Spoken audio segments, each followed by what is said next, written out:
नमस्कार, capital TV देख रहे हैं आप। मैं हूं आपके साथ पूजा। ब्रेकिंग नाउ में बड़ी खबर आपको बता रहे हैं। मनीष सिसोदिया को एक बार फिर से कोर्ट से बड़ा झटका लगा है।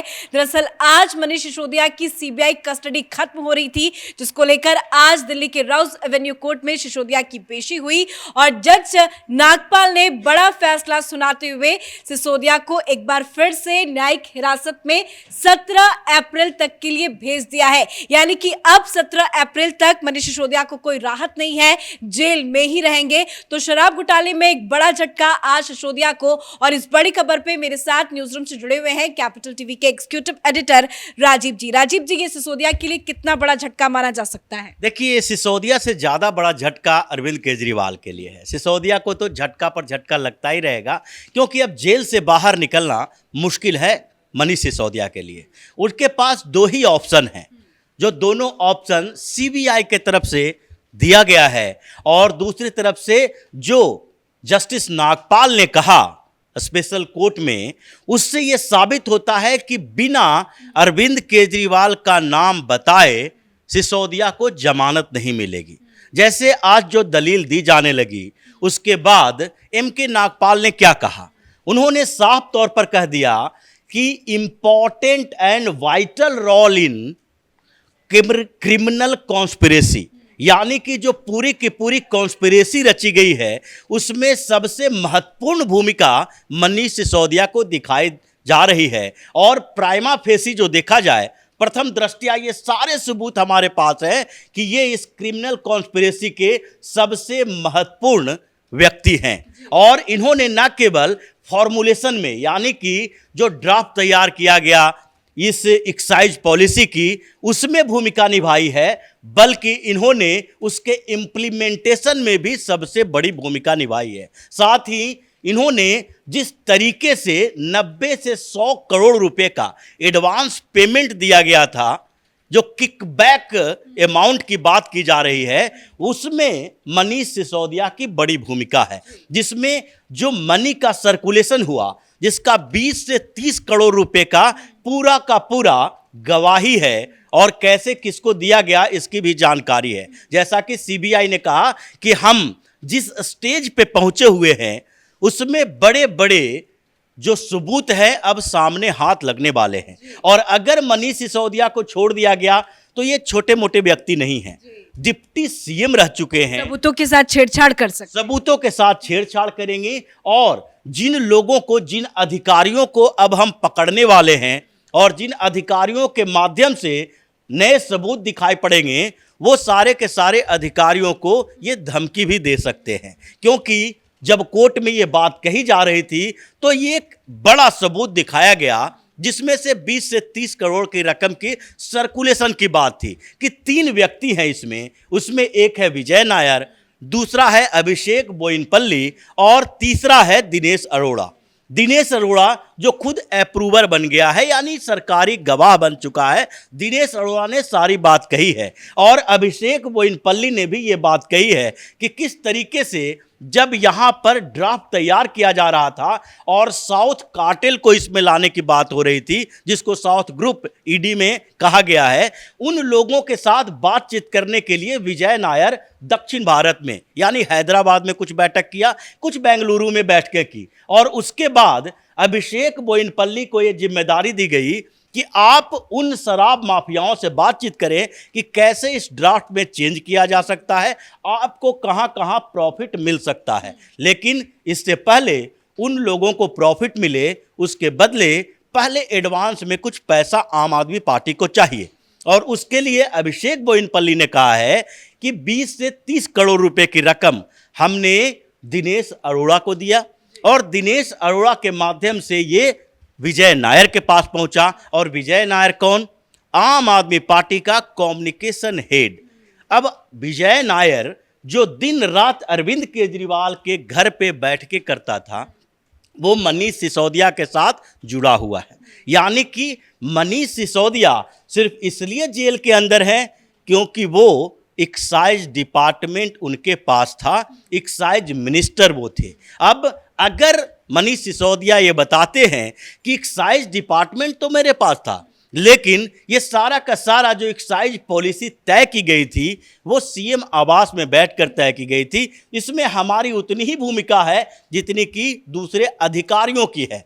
पार्टी के नेताओं की बात छोड़ दें, मंत्री की बात छोड़ दें, क्योंकि चीफ मिनिस्टर अरविंद केजरीवाल अपने पास कोई पोर्टफोलियो नहीं रखे हुए हैं और इसलिए वो जिन जिन पोर्टफोलियो में पैसे कमाने के चांसेस हैं उनके सारे के सारे जो पॉलिसी इम्प्लीमेंटेशन होता था उसके लिए अपने घर में ही बैठ के करते थे। विजय नायर उनके पास के घर में रहता था। ज़्यादातर विजय नायर के साथ उठना बैठना अरविंद केजरीवाल के साथ होता था, लेकिन चूंकि एक्साइज मिनिस्ट्री अरविंद केजरीवाल के बदले मनीष सिसोदिया के पास है तो जिम्मेदारी तो मनीष सिसोदिया की ही होगी। इसलिए एमके नागपाल ने साफ तौर पर कहा कि आपको अभी नहीं छोड़ा जा सकता है, क्योंकि जब तक इस पूरी की पूरी कॉन्स्पिरेसी का पर्दाफाश नहीं होता है, डिप्टी सीएम आप रह चुके हैं, आप मिनिस्टर रहे हैं एक्साइज डिपार्टमेंट के, आपको अगर छोड़ देंगे तो ये जांच आगे नहीं बढ़ेगी। और तभी बार बार ये सवाल भी खड़े हो रहे हैं, बात भी और चर्चा भी इस बात की हो रही कि इतने बड़े लेवल पे ये घोटाला हुआ और बड़े मंत्रियों ने मिलकर किया और मुख्यमंत्री को पता ना हो, भनक ना हो, ऐसा तो पॉसिबल ही नहीं है। देखिए, मुख्यमंत्री को पता ना हो इसका ये तो इम्पॉसिबल है। अगर आम आदमी पार्टी में और आम आदमी पार्टी की सरकार में, दिल्ली की बात तो छोड़ दीजिए, अगर पंजाब में भी एक पॉलिसी बनाई जाएगी तो उससे पहले अरविंद केजरीवाल से बातचीत की जाएगी। बिना अरविंद केजरीवाल से बातचीत किए हुए आम आदमी पार्टी का कोई भी नेता एक स्टेटमेंट तक नहीं दे सकता। ये पॉलिसी की बात है। और एक्साइज पॉलिसी की जो परिकल्पना थी, जो नए एक्साइज पॉलिसी लाएंगे, इससे आम आदमी पार्टी के फंड में कितना पैसा जाएगा और इन लोगों को कितना पैसा मिलेगा, ये सारा का सारा दिमाग तो विजय नायर का दिया हुआ था। और विजय नायर अरविंद केजरीवाल के साथ मिला था। विजय नायर पहले भी, ये पहली बार नहीं है, इससे पहले भी वो शराब माफियाओं के साथ काम करता रहा था। बकाडी के लिए म्यूजिक इवेंट ऑर्गेनाइज करता था और उसको पता था कि शराब में पैसा कैसे कमाया जा सकता है। उसने सीधे अरविंद केजरीवाल से बात की और अरविंद केजरीवाल ने ही उसे बताया कि जो भी करना है वो तुम न्यू ड्राफ्ट के लिए बात करो और सिसोदिया के साथ साथ हमारे साथ टच में रहो, और उसके साथ ही ये जो उत्तर भारत के शराब माफिया हैं उनसे दूरी बना के रखो। ज़्यादातर कुछ नए नए लोगों को लाओ और जो दूर हों। इसीलिए इन लोगों ने दक्षिण भारत में कई मीडिया हाउसेस को पेमेंट किए थे। 2-3 करोड़ रुपया जिस मीडिया हाउस को पेमेंट किया गया था उसके भी कई पत्रकारों से पूछताछ की गई। तो ये सारी की सारी जो कॉन्स्पिरेसी है वो अरविंद केजरीवाल के घर से ही शुरू हुई थी। और मनीष सिसोदिया, ये कहा जा सकता है कि वो अरविंद केजरीवाल के एहसानों का बदला चुकाने के लिए सारा का सारा बोझ अपने ऊपर लेके रखे हैं। बिल्कुल, जरा एक दर्शकों को तस्वीरें दिखाते हैं। ये तस्वीरें देखिए आप, ये आज की ताजा तस्वीरें हैं जब मनीष सिसोदिया को राउज एवेन्यू कोर्ट में पेश किया गया।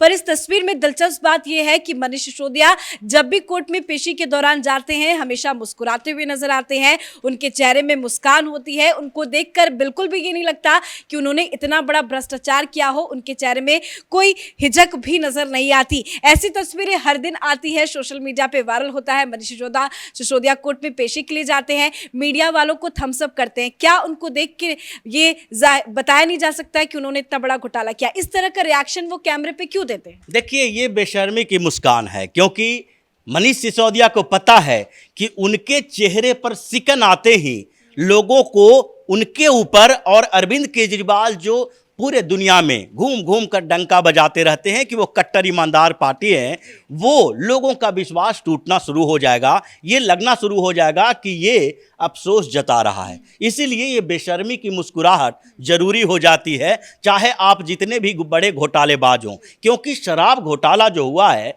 उसमें अब कोई ऐसा सबूत मिलना बाकी नहीं रहा है जिससे ये साबित हो सके कि ये घोटाला हुआ ही है।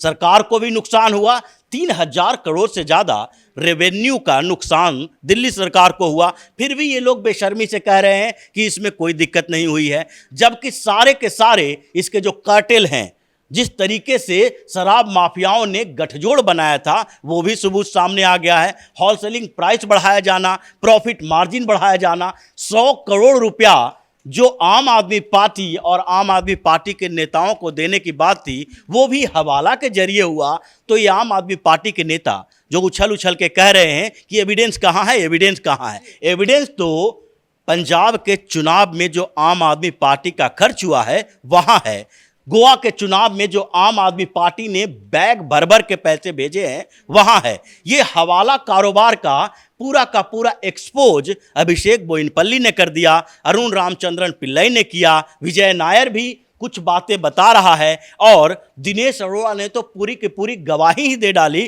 कि हमसे तो सिर्फ और सिर्फ बिचौलिए का काम करवाया गया, पैसा लेते थे और हम आगे विजय नायर तक पहुंचाते थे। और ये आम आदमी पार्टी के दो लोग मनीष सिसोदिया और अरविंद केजरीवाल के पास पहुंचाते थे। तो ये पूरी की पूरी कॉन्स्पिरेसी अरविंद केजरीवाल के घर से चली है और जब तक केजरीवाल का नाम सिसोदिया न ले ले तब तक इनको राहत मिलने की कोई गुंजाइश नहीं है। धन्यवाद अपडेट के लिए। तो आम आदमी पार्टी की तरफ से चाहे वो अरविंद केजरीवाल की तरफ से जितना भी ढिंडोरा पीट लिया जाए कि भ्रष्टाचार नहीं हुआ है, शराब घोटाला नहीं हुआ है, पर कानूनी कार्रवाई से वो नहीं बच पाएंगे, क्योंकि सच्चाई यही है कि शराब घोटाला हुआ है, मनीष सिसोदिया आरोपी है, जेल में सजा काट रहे हैं और तभी बार बार उनकी जो जमानत याचिका है वो खारिज हो जाती है और सीबीआई की तरफ से आज रिमांड खत्म हो रहा था, उसके बाद आज उनकी पेशी की गई और एक बार फिर से उन्हें कोर्ट से बड़ा झटका लगा है।